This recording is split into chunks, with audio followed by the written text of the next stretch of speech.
Hi, it's Sandy Wyllie. Welcome to my mental health channel, Inside My Holes, where I wipe away the stigma of mental illness by talking about my own struggles, having borderline personality disorder, post-traumatic stress disorder, anxiety and panic attacks, depression. I talk about narcissism and my narcissistic mother who is very abusive to me, my schizophrenic father who was in and out of mental hospitals. I talk about my unethical psychologist that sexually assaulted me, all the different therapies I've been in, and a plethora of other mental health related topics. But I only come on as a former patient of almost 20 years. I am not a licensed therapist. I do not hold a degree in psychology, so I cannot diagnose you or give you a professional opinion. All I ask in return of you is your kindness and respect in the comments. Please be kind and respectful to me and other people who comment. We don't need to agree on everything, but we do need to agree on showing each other kindness and respect. If you are new to my channel, welcome. I hope you hit that subscribe button that on the right hand lower corner. That way there you'll be notified every time a new video of mine comes on. It's 100% free, and if you like what you see, give it a thumbs up. Now today I'm going to talk about emotional sobriety. What is emotional sobriety? When we think about sobriety, we think about like being sober, not drinking alcohol, or not taking drugs, not being drunk, not being high or stoned. So not being in an unaltered state of consciousness from a chemical. We're clear-headed. So emotional sobriety is not being intoxicated like that emotionally, being able to handle ourselves, our emotions, which I, having borderline personality disorder, have a great deal of trouble trying to get a grip on my emotions, because I've done other videos explaining what my personality disorder is, borderline personality disorder, meaning I don't have emotional regularity. I'm either going from one extreme to the other extreme, and I cannot, there is no balance. So I need to get emotional sobriety. That is, I need to develop and maintain skills that enables me to manage my emotions. Now, this isn't always easy, given that I have complex post-traumatic stress disorder. I talked about my complex post-traumatic stress disorder because it's not just from my childhood where I was traumatized and abused. It's also in my therapy where I was raped and re-traumatized and abused. So it's not just coming from one source. That's why they call it complex post-traumatic stress disorder, because it's coming from different sources. So because of that, I have a very, very hard time emotionally regulating myself. So I can go from two extremes in this. I can get hysterical and impulsive, do things I later on regret, like write nasty emails or walk off jobs or slap a person across the face who upsets me, get physically violent, do things that would get myself in trouble, like have promiscuous sex or something like that. Or I can go from the other to the other extreme, where I can just completely feel numb, completely dissociate, take myself, be mentally not present, like numb, okay? Like mentally not present in the situation, where I just go blank. and there's no regulating, there's no in between that hysteria and feeling numb and being completely blank. So I'm trying to work hard on finding emotional sobriety, or trying to manage that. And how do I do that? I mean, usually when I get this way, I have a fight or flight reaction to threats that, aren't always real. Fight, go after someone or something, or flight, run away, get away from it.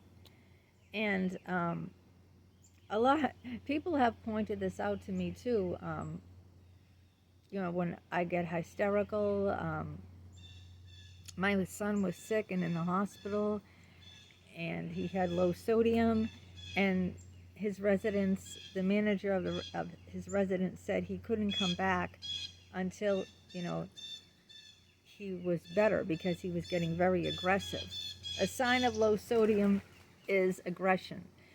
And I went in, I had a severe reaction when she said that, because it triggered when he was kicked out of his last house because he was brutally beaten, and they wanted to whitewash the whole thing. So they kicked him out. They got rid of him, and they got rid of the staff person who beat him, so that they could whitewash the whole thing by kicking my son out, get rid of, So I got triggered, and of course I was having complex post-traumatic stress disorder, and I started screaming and swearing and threatening to get a lawyer and suing suing the residence he's in now, and I kept bringing up the past, how he was brutally beaten. So I was going off, and the woman on the phone, the head of where my son is now, said, "I can't hear you. What are you saying? I can't hear you." So that was her way of politely saying to me, "I'm not going to listen to you going off on me. I'm telling you that your son is acting very aggressive and going after the residences, the other residences, the housemates he has, and it's not safe to have your son here until he gets better. He cannot come back to this house until he is cleared." And it just triggered all those things that happened. It only happened 3 years ago. It wasn't that long ago. We're not talking like a decade or something. We're talking 3 years that he was brutally beaten and kicked out of his last residence. So here it is, I'm getting triggered again that he's going to be kicked out of this residence. And this residence is in the Boston area, and it's only like 15 to 20 minutes from our house, and my son is very happy here. And when he was in the hospital, he just kept saying, "I want to go home, I want to go home." And I just, went berserk. I went totally berserk. Later on, they figured out that my son was acting aggressive, not because of his traumatic brain injury, but because he had very low sodium, and he almost had a seizure. They were going to put him in ICU, because when you have very low sodium, he had that from drinking too much fluids. That can happen to you. If you drink too much water, you can die. It's true. Look it up.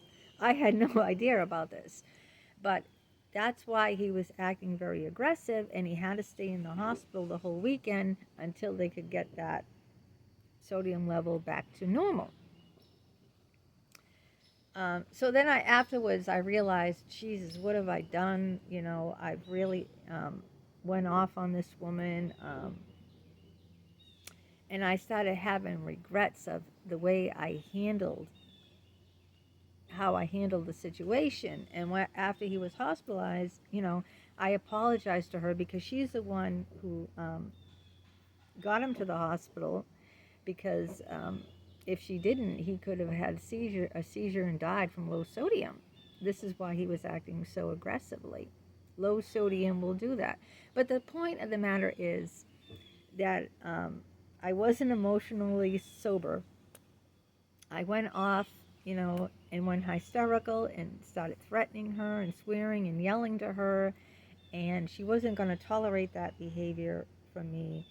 And so how do I, regulate my feelings? This is the whole thing. How do I find emotional sobriety? I haven't even found sobriety with alcohol. I still drink 2 glasses of wine, sangria. It's wine mixed with fruit juices every single night. Um, it's very, very difficult. I have to take a step back from the situation, and like get away from it first and not do anything, not react. Just get away from it and give myself some space.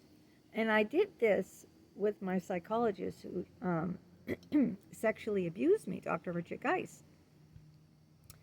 I did not report him to the licensing board right away. I did not report him until it was a year and a half after I stopped going to therapy, after I stopped seeing him. I blocked his email and I blocked his phone number. But I did not react right away to being triggered.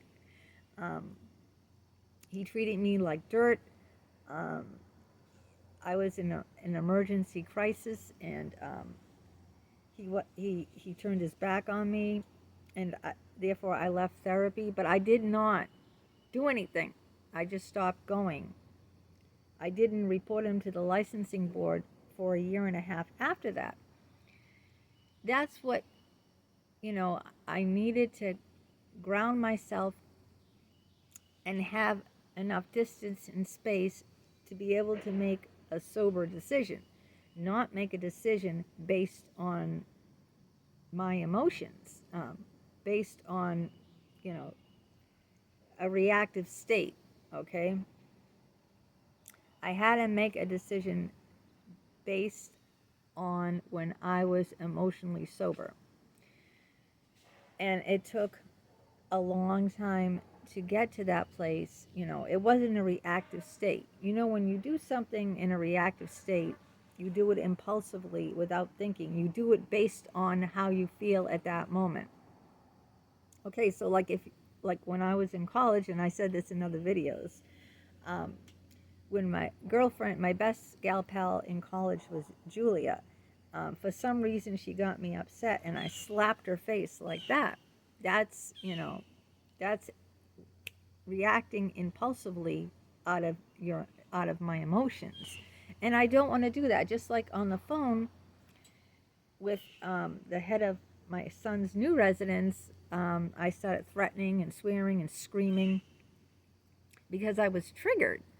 And I don't want to do that. So I need to step back and away from the situation and give the space, not react, be non-reactive. I need to have the space because I can't do something in the midst of having those intense emotions, because I will have regrets and probably end up doing the wrong thing by doing that. So what I wanted to come on and say here is I got to look for the outward signs of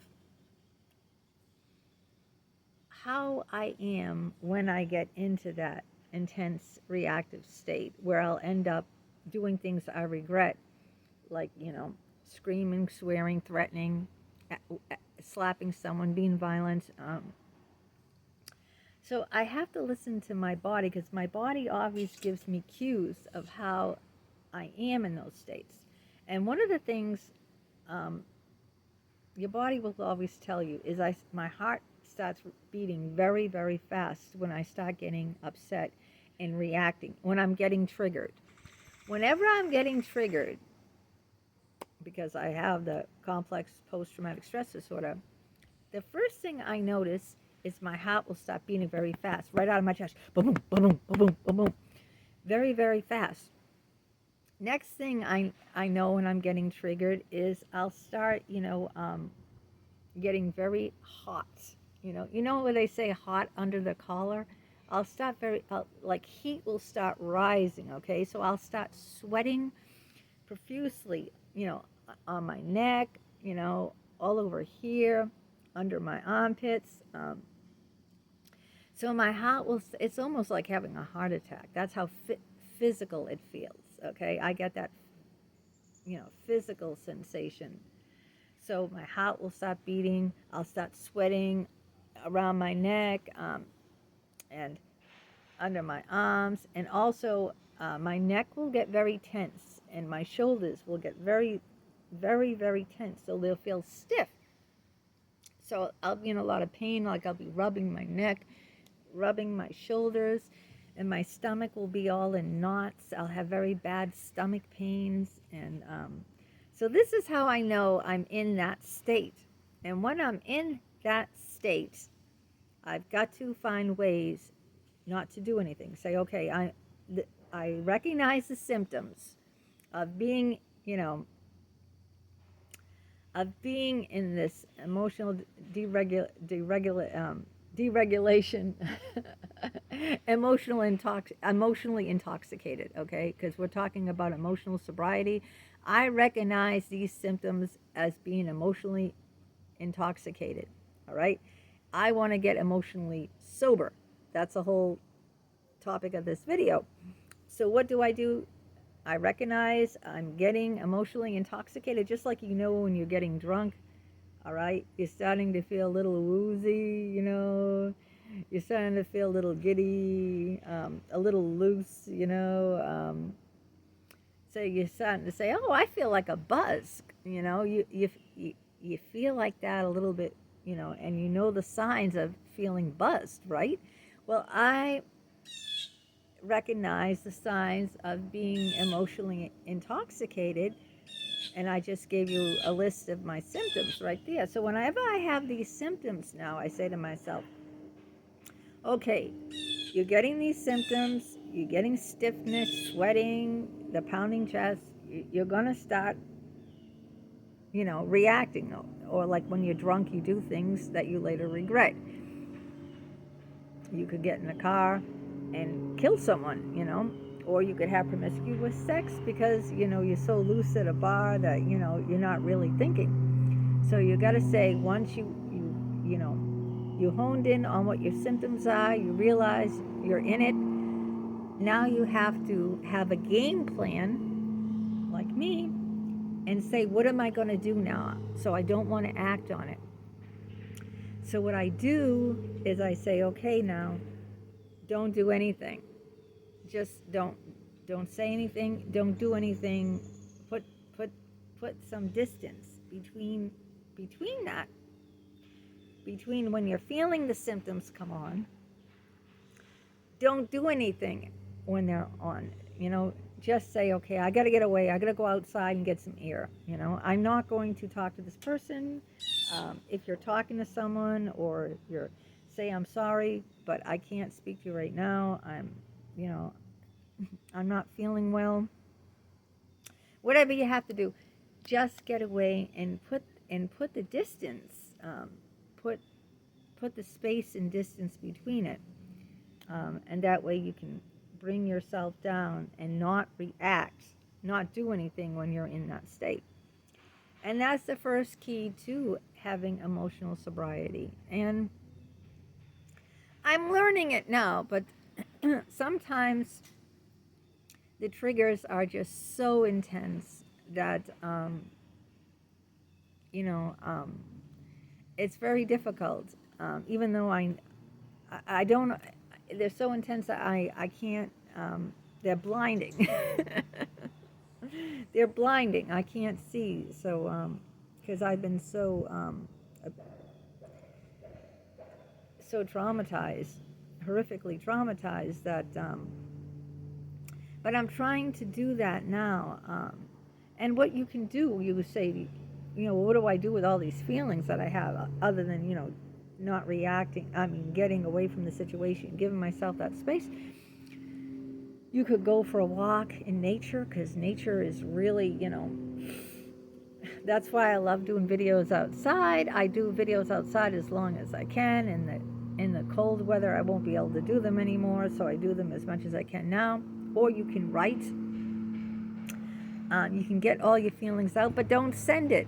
Don't send it to anyone. Okay, that's I've written things that I later regretted that I sent people. So don't do it in an email because you might accidentally hit send. A lot of people have done that. They've written their feelings out and then they said, "Oh God, I accidentally sent it." And one guy, he lost his job doing that. A guy that worked with my husband. He was really upset and wrote a nasty email, and he hit send by accident and he lost his job. So I wouldn't write it. I'd write it in Word or something, or a notebook, okay? Write it in a diary, or don't write it in an email format because you might accidentally send it. And just